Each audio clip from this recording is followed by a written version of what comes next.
கடந்த சட்டமன்ற தேர்தலில் டிடிவி தினகரன் வாங்கின வாக்கு சதவீதமோ அதிமுக வாங்கின வாக்கு சதவீதம் இணைச்சதுன்னா திமுக ஆட்சிக்கு வந்துருக்கு. அதாவது விஜய் போன்ற நபர்கள் இருக்காங்க இல்லையா, இப்போ விஜய் சொன்னார் இல்லைங்களா, 2 பேருக்கு தான் போட்டி, ஒன்று திமுக ஒன்று டிவிக்கு. அந்த சீனு நேத்தோட காலி. ஊடகம் தானேங்க மண்ணை வந்து தங்கமாகவும் தங்கத்தை மண்ணாக்குறது ஊடகத்தினுடைய கையில் இருக்குது. அந்த ஊடகம் வந்து அந்த ஊடக அறத்தோடு செயல்பட்டு உண்மையான விஷயங்களுக்காக தூக்கி பிடிக்கணும். 2001 வந்து பாஜக கூட்டணியில் தான் முதல் சட்டமன்ற உறுப்பினராக ஆனார். விலகம் கொடுத்துட்டாரு. நீங்க பாத்தீங்களா? விடுதலை சிறுத்தைகளுக்கு வந்து அரசியல் அங்கீகாரம் கிடைச்சிது. விலகம் கொடுத்துட்டாரு. நீங்க பாத்தீங்களா? அப்போ நான் பைத்தியக்காரன் இருந்தால் இப்போ தேர்ந்துட்டேன்னு சொல்கிறாரா? கட்டப்பட்டு தான் திறக்கும், கதவு திறக்கும். அதேமாரி அவர் தொடர்ந்து அந்த தமிழ் தேசிய சித்தாந்த கொள்கைகளை வச்சு தொடர்ந்து அவர் போராடிட்டு இருக்காரு. நிச்சயம் இன்னைக்கு நாளைக்கு வெற்றி கிடைக்கும் அப்படின்றத நம்பிக்கை எனக்கு இருக்கு.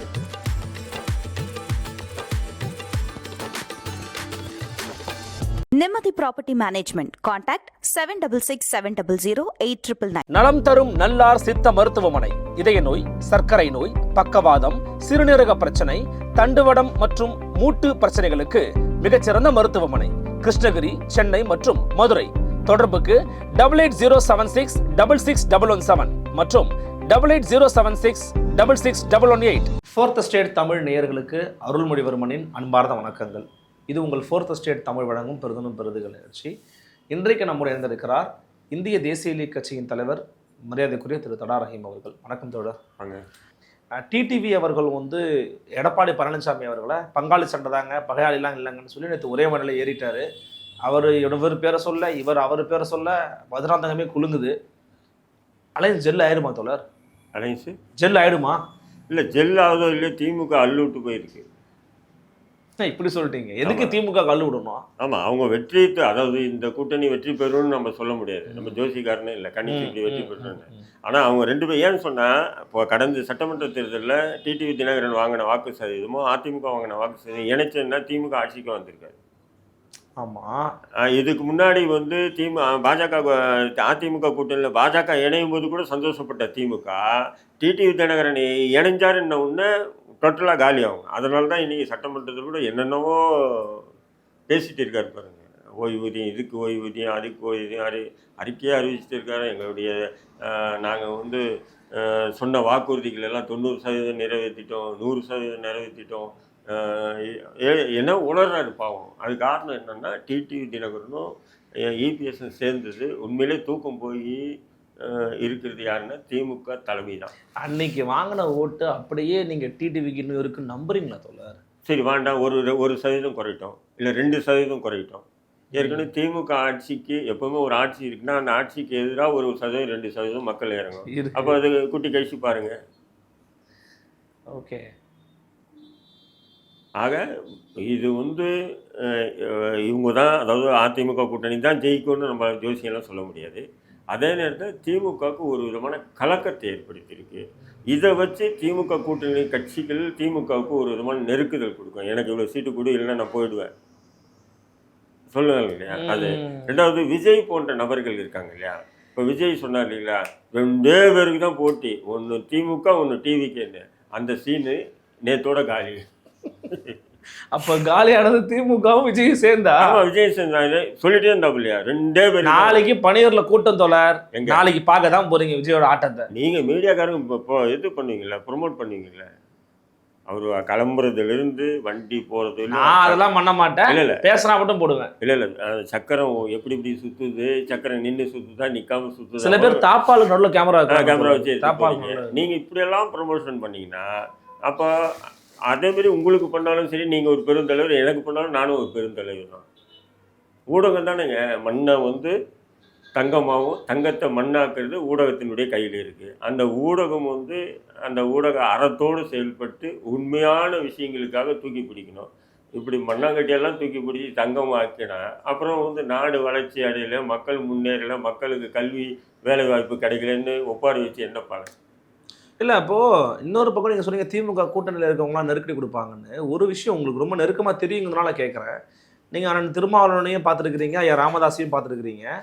ராமதாஸ் பாமகவுக்கு இன்றைக்கி வேறு வழி இல்லை, ஒரு திமுக கூட்டணிக்கு தான் வந்தானுன்ற ஒரு பேச்சு இருக்குது. ஆனால் அதை டாக்டர் திருமாவளவன் ஏற்றுக்க மாட்டாருங்கிற ஒரு பேச்சும் இருக்குது. மீண்டும் இணைவார்களா அல்லது ஏற்க மாட்டார் அண்ணன் திருமாவளவன்? அரசியல் எல்லாம் சகஜம்.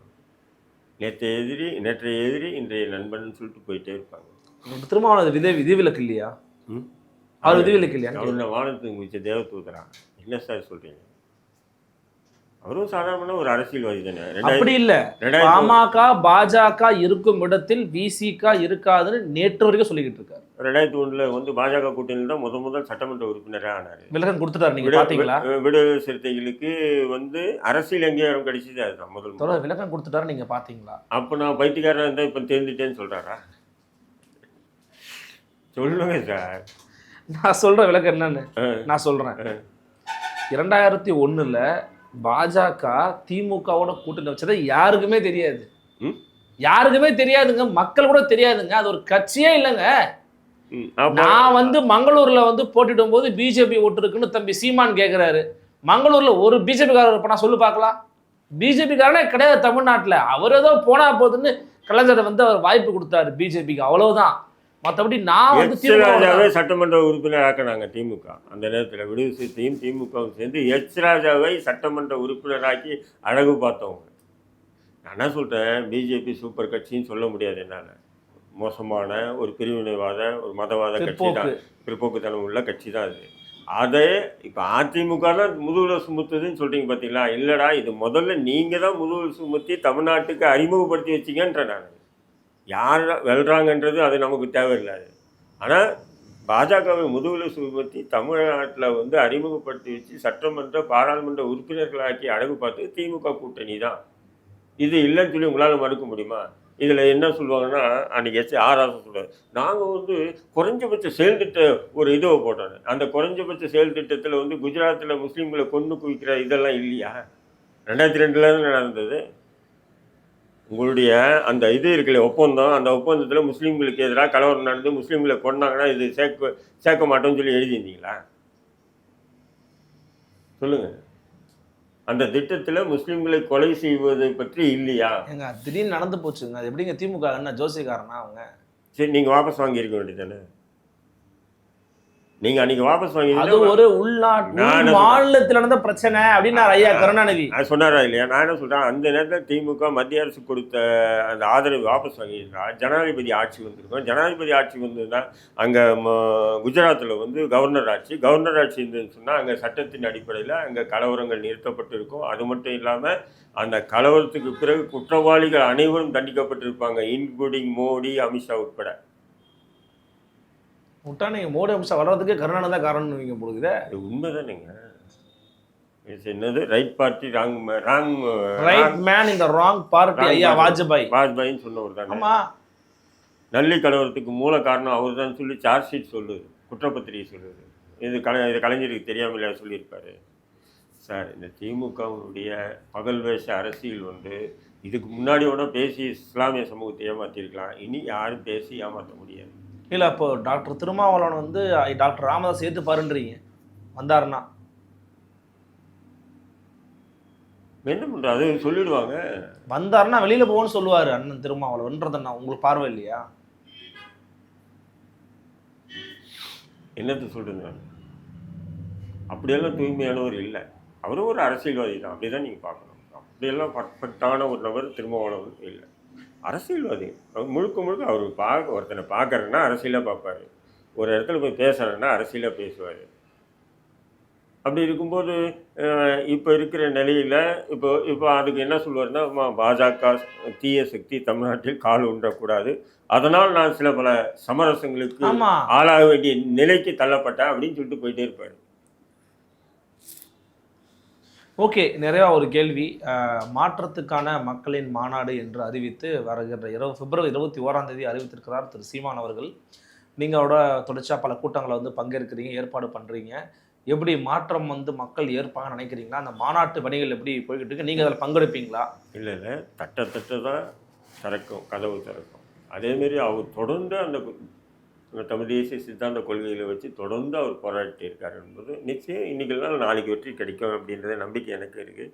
அதுவும் இல்லாமல் இன்றைக்கி இருக்கிற கார்ப்பரேட் அரசியல் இருக்கு இல்லையா, ஒரு 10 கோடி ரூபாய் 25 கோடி ரூபாய் இருந்தால் தான் சட்டமன்ற எம்எல்ஏ சீட்டே இருக்கா இல்லையா? இதுக்கு நடுப்புற வந்து மக்களுக்கான மண்ணுக்கான அரசியலை முன்னெடுக்கிறார் இல்லையா? அப்படி இருக்கும்போது குறைஞ்சபட்சம் நம்மளை போன்ற ஒரு தெளிவான நபர்களாச்சும் சீமானுக்கு ஆதரிக்கணுமா இல்லையா? அந்த அடிப்படையில் தான் என்னுடைய ஆதரவு. இல்லை எப்படி போயிட்டு இருக்கு இந்த மாற்றத்துக்கான மக்களின் மாறணும்னு போட்டிருக்காரு, நீங்கள் போய் பங்கெடுப்பீங்களா? எப்படி இல்லை, இருக்க போகுது? எனக்கெல்லாம் அழைப்பு இல்லை. இல்லை, அது அவங்க கட்சி சார்பாக நடத்தக்கூடிய மாநாடு இது. அதனால் வந்து அவர் எப்படி கொண்டு போவார்ன்றது தெரியல. நீங்கள் கூட்டணியில் இருக்கிறீங்களா? அவரோட கூட்டணி வைப்பீங்களா? இல்லை, தனிப்பட்ட முறையில் நான் ரஹீம் வந்து அவர் சீமான் எடுக்கிற ஒவ்வொரு விஷயத்துக்கும் சில முரண் இருக்குது. இந்த பெரியார், இந்த பிரச்சனை, இந்த கடை, இதெல்லாம் வந்து எனக்கு முரண் இருக்குது. மற்றபடி அவர் எடுத்திருக்கிற அரசியல் வந்து எனக்கு ரொம்ப பிடிக்குது. அதனால் எனக்கு ஒரு கட்சி, மற்ற மாநில நிர்வாகிகள் எல்லாம் இருக்காங்க. அவங்க கூடி என்ன முடிவு எடுக்கிறாங்களோ அதுக்கு நம்ம கட்டுப்படணும் இல்லைங்களா? அதுக்காக அமைதியாக இருக்கேன். பல விதமான தனிப்பட்ட முறையில் வந்து நான் யாருக்கு ஆதரிப்பீங்கன்னா நான் சீமானுக்கு ஆதரிப்பேன்னு சொல்லிட்டு போயிருக்கேன். பிரச்சாரம் பண்ணுவீங்களா அவருக்காக? அதான் சொல்கிறேன், பிரச்சாரம் கூட பண்ணுவேன். பல விதமான கருத்துக்களை பகிர்ந்து தொடர் மிக்க நன்றி. நன்றி நண்பர்களே. மீண்டும் ஒரு நிகழ்ச்சியை சந்திக்கிறேன். வணக்கம்.